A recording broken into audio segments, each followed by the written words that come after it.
Okay, we've got a nice easy target here, and I have used my Lume Power accessory here for my iPhone, which I will be reviewing soon, and it has determined our aperture and exposure value for this scene here. But just to give you an idea, we're shooting at ISO 200 here, 1/60th of the second, f2.8, and that will allow us to have what I would say is a moderate amount of light here. It's not bright, but neither is it dark, and so we're going to see how they compare in terms of focus.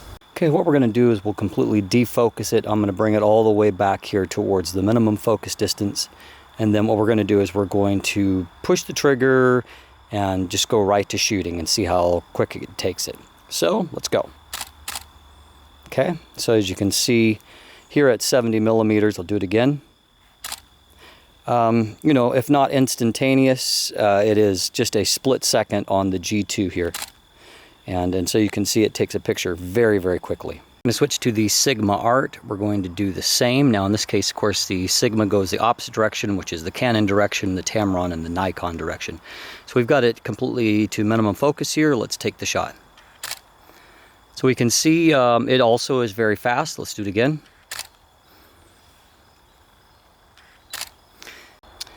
Now our dark horse in this comparison has to be the previous generation VC lens, which I know from experience is not brilliantly fast. So let's do the same thing. We'll bring it all the way to its minimum focus. So here you see the Nikon kind of direction here.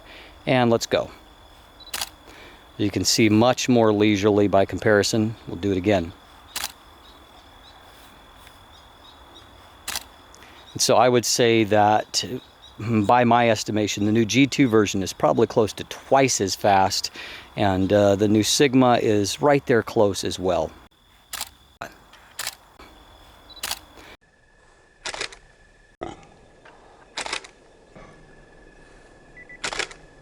I observed one other thing while doing this test, kind of incidentally, and that was when I looked at the G2 image, the last of the sequence of the G2 images, and then I went to the Art series lens, first of those.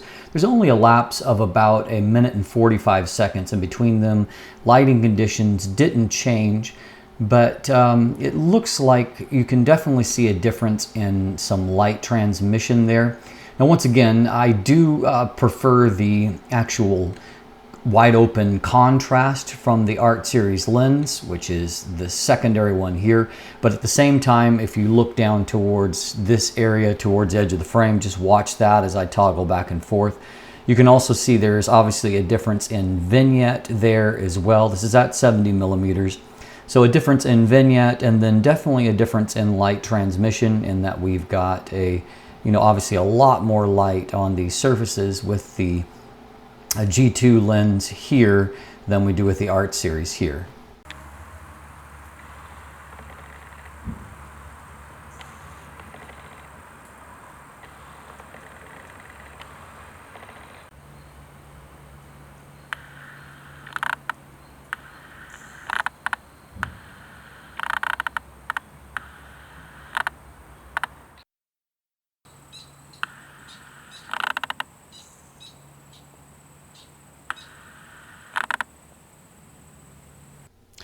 Tamron has made some lofty claims with the VC system on the new G2 lens. And according to their press release, it states that there is a dedicated MPU processor for the VC, or vibration compensation, that allows it to have the highest kind of image stabilization in the class, rated from SEPA at 5 stops. So we're going to see if those claims are true in a comparison here. Okay, what I did was a series of shots, and just to give you a look at our setup that we had for this. So it's something that we've seen already. But what I did is I would bring the camera up and I would quickly fire the shot, and I did a series of 3 different tests, all at 70 millimeters f2.8. And so I did a series of tests at 1/15th of a second, at 1/10th of a second, and then all the way down to 1/6th of a second, to test how each one of these lenses would do in this comparison. So what I've done is I've just cropped out the kind of the target portion of the image, and so we can see with how good the stability is.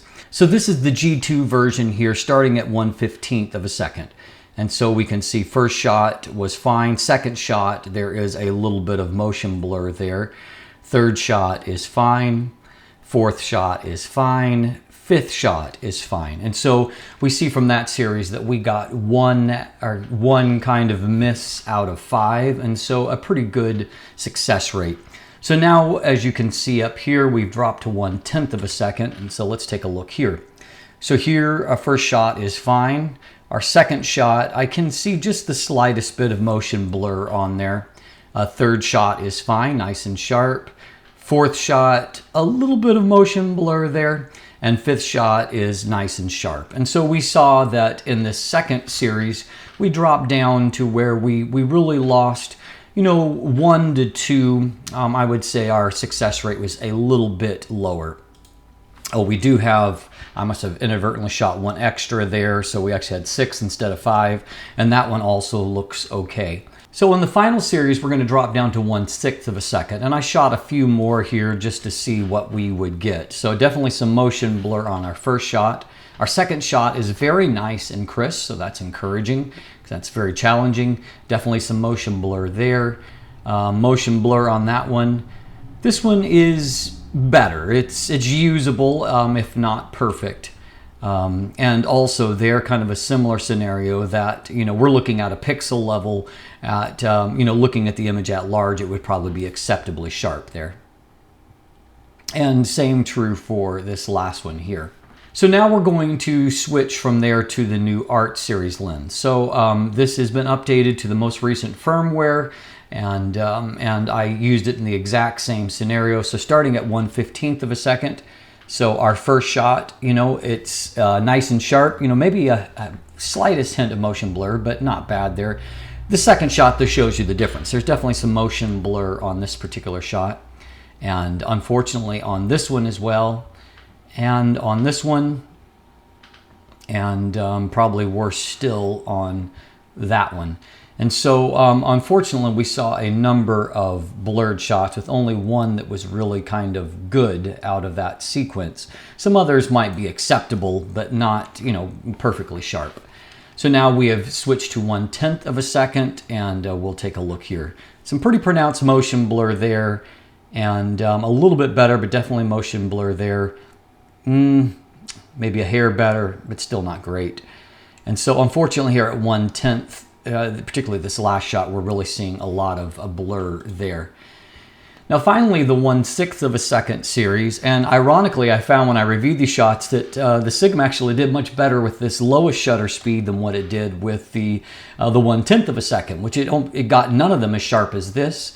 Secondary shot is also nice and sharp, and third shot is, there's some pretty strong motion blur there. That's a waste. But again, we've got another shot there, and final shot here is not quite as good, but still quite good overall. And so kind of some mixed results out of the Sigma on that, but definitely at the more typical user speeds, the G2 version is showing its worth of the VC.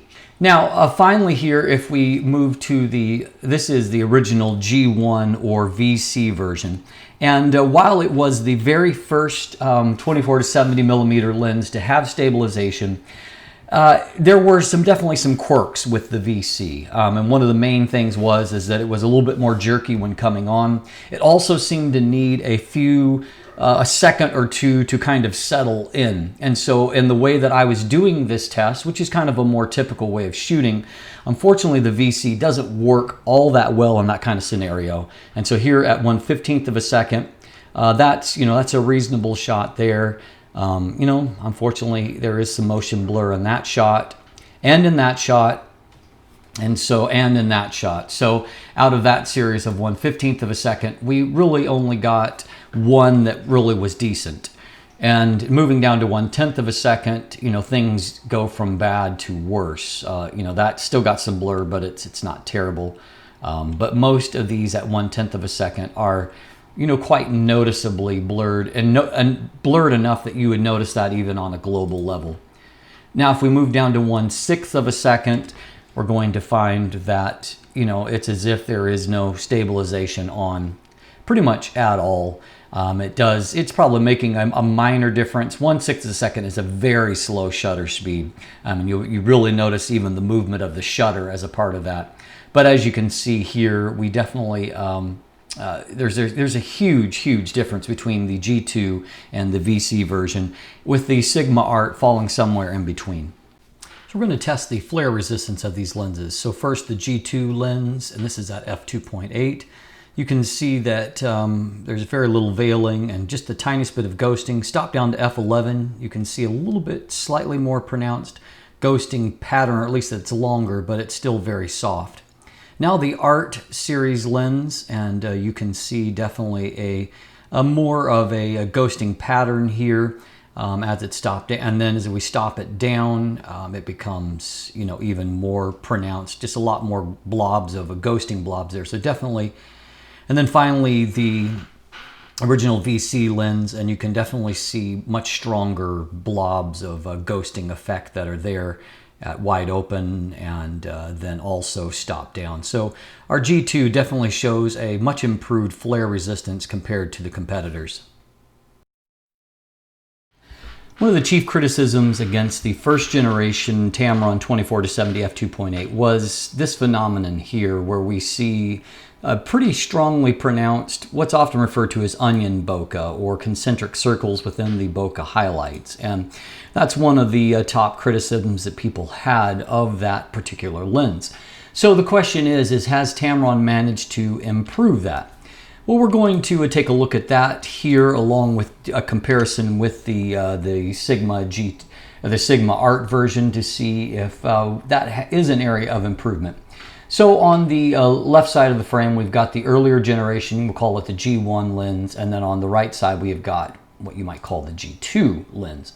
And so as we look towards the bokeh circles themselves, we're going to see a few things. Number one, while it has not entirely been eliminated, you can, here at a pixel level, you can see some of the concentric circles that are still there. But there's a few things to note. Number one, if you'll see here, you have a very strongly pronounced inner line on the VC or G1 version, where that is much lighter, much fainter here, which is always a positive sign.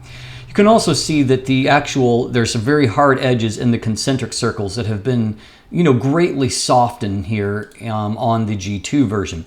And so as I look at it, you know, at a global level, while I can still see some of the effect that is there, it's definitely less pronounced, although it still is there.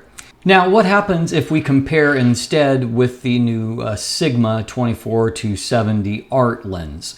Well, we're going to take a look here, and we'll look at that same kind of circle area there.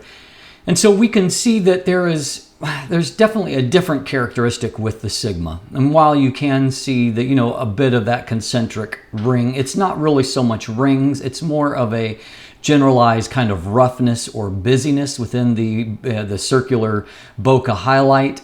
And so in some ways, I find that the edges are maybe a little bit harder inside the Sigma circle than you can see on the Tamron G2. It's just a little bit softer. But at the same time, I do think I see more of the kind of circular pattern in the Tamron compared to that of the Sigma. And so if we look at a few other of these bokeh circles, you can see the same truths there. For Sigma, it's more just a little bit harder, busier look inside.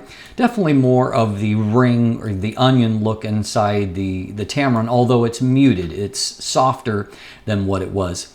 In terms of circular shapes across the frame, we do see that towards the edge of the frame, the Tamron is starting to, you know, the shape of the circles is starting to shift somewhat. But in my experience, this is really not a bad result here. It's only towards the very edges of the frame, and even here, close to the top of the frame, we still have a pretty circular shape. The Sigma is it's just a little slight bit more squeezed on these. So we have a little bit more of a lemon or cat eye shape, but at the same time, I still don't consider this to be a bad performance. For a zoom lens over this focal range, I think that both of these lenses are doing a pretty good job. So what happens if we go out into the real world and we see how that plays out? This is I wouldn't call it a medium distance shot. It's about 5 feet or so away from the subject, 5 or 6 feet. And so what we're going to look at here is, you know, in this area here is kind of our plane of focus here. And what we're more looking at is how they handle the autofocus areas. And so as we can see here, looking towards the, slightly out of the plane of focus effect, we're going to see that both of these do a fairly decent job of making these soft here. And I'm not seeing a lot of particular hard edges there. We'll look up in this area here, and for the most part, I think that we have a similar truth that both of them are rendering this defocused area fairly softly here. If we look down into this area here, the same kind of thing is true. In this case, the Tamron may look a hair softer in some of these areas, but all in all, I think that both of them are delivering a result that I think is more similar than different here. I don't see anything glaring to point out to you here. Now, if we compare the G2 version with the older VC lens, we're going to find that, the older VC lens is definitely a little bit harder in some of the edges here than what the G2 is. And so I just find that some of these areas are a little bit more softly rendered from the G2. But again, it's not like it's a huge difference, but it is enough to where there's a bit more of a softening and a more pleasing transition to defocus to my eye. And of course, I've looked at bokeh from a lot of different lenses, and so some of these differences are subtle, but to my eye, I can see just a slight perceptible kind of softening type effect. Okay, now if we move in a little bit closer, and we'll take a look at a few things here. So here's our area of focus here, and you can see the Tamron is maybe a hair sharper in resolving those textures. I also did want to point out that if we look here, there is perhaps just a hair bit more fringing. Both of these lenses, I feel like, do a pretty good job with chromatic aberration. I see just a hair more with the Sigma than I do with the Tamron, although, it's a splitting hairs observation. Let's look down at this area of defocus here. And once again, I don't really feel like I can say that I like one better than the other. I feel like both of these are doing a pretty good job in transitioning towards defocus. And in the areas where we want softness, we are getting that. I mean, it's not like, Milvus 135 f2 degrees of softness, but for zoom lenses, really, these backgrounds are, they're delivered quite nicely. And, in terms of looking at the image globally, I think it's a pretty great looking image. So in this comparison, we're going to take a look at the vignette characteristics. Now, in this series of tests, we're going to ignore the bottom left corner because as I looked at a number of these images that I took, I felt like the illumination wasn't even at the bottom corner there. And so we're going to look more at the top corners because I'm confident about the evenness of the illumination across the top, 2/3 of the frame. And so we'll focus on those. So at 70 millimeters for both lenses, we're going to see that really neither one of these lenses exhibits all that strong of a vignette characteristic at 70 millimeters. Not bad there. Over in this right corner here, I find that at the very edges of the frame, and I found this when I reviewed the Sigma, that its darkness is really in the extreme edges of the frame. It doesn't creep very far into the frame here, although as you can see on this side, it does creep further into the frame than what it does on the Tamron G2 lens. Now at 50 millimeters, looking at the image globally, you can see that there's definitely more vignette on the Sigma than there is on the Tamron. At 50 millimeters, it's showing, even wide open, it's showing very, very little vignette characteristic at all. There's a slight bit you can see here, whereas you can see kind of this whole zone here in the Sigma is a little bit darker. You can also see a little bit more edging along the edges of the frame, but really both these lenses are not delivering a bad performance at all for f2.8 wide open. Okay, now at 35 millimeters, we can see that the Tamron, other than in the very, very edges of the, there's just a slight bit of shading in the edge, very edge of the corners. The Sigma, however, is showing definitely a bigger patterning here where you can actually see more of a vignette effect that is taking place. And so definitely a win for Tamron as we move towards the wider. Now 24 millimeters is where both lenses kind of show at their worst, and here's where particularly you can see that this bottom left corner is just not receiving enough light, and so we're gonna not really look at that. If we look up towards this left corner, I'm going to swap them again just for consistency. You can see that the Sigma is definitely showing a much stronger vignette effect, and if we kind of step out, we can see how that light fall off is affecting across here, whereas it's pretty subtle on the Tamron. Looking at the other side of the frame, there's a little bit in the extreme corners, and it creeps out a little bit here on the Tamron, but it's more pronounced on the Sigma, and we can see, just looking at it globally, that it's coming further into the frame and creating more of a circular vignette effect. So Tamron has really done a pretty good job with this. Now it's interesting just to compare here at 24 millimeters, which is kind of worst case scenario for all these lenses, the difference in the G2 and the G1 version. And so for one thing, we can see if we look into this extreme corner, there's definitely a very dark section on the G1 version, and it continues on into the frame.